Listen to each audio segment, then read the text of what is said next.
आज हाँ समस्त मिथिलावासी गोर लागै छी, कोबरगा बजा रहल छी। अहाँ सबके नीक लागत तऽ लाइक कमेंट चैनल के सब्सक्राइब कर देबै। जय मिथिला, जय मैथिली, जय माँ जानकी। ऊँचा रे महल चढ़ी ठाढ़ भेला सुंदर दुल्हा ताकथे धनी के सोराते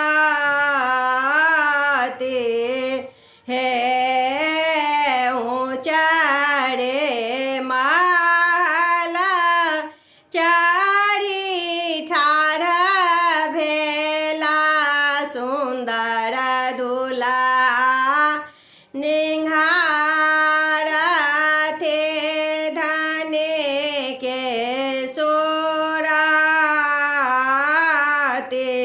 हे तोहारो जे मुहा धानी लागो बड़ा सुंदर जे हाना कोयले के बोला हे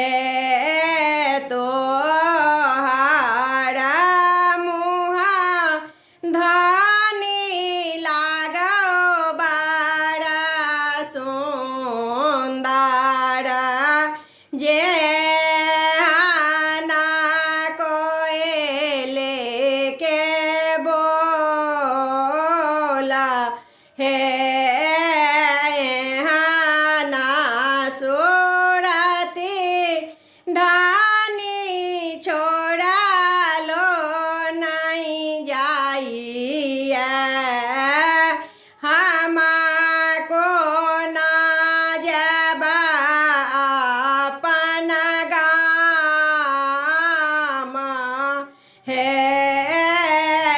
हाना सोरते धानी छोड़ा लो ने जाइए हमको ना जबा अपन गाम है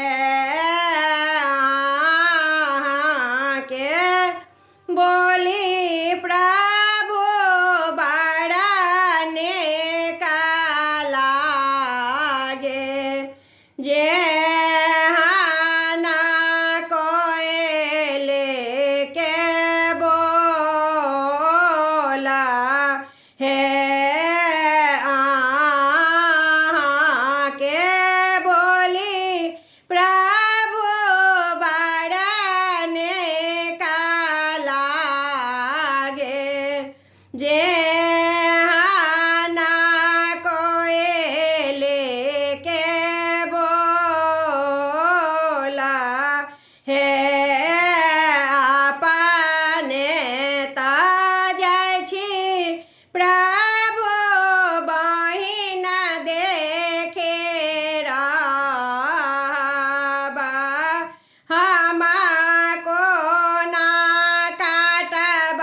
नोरा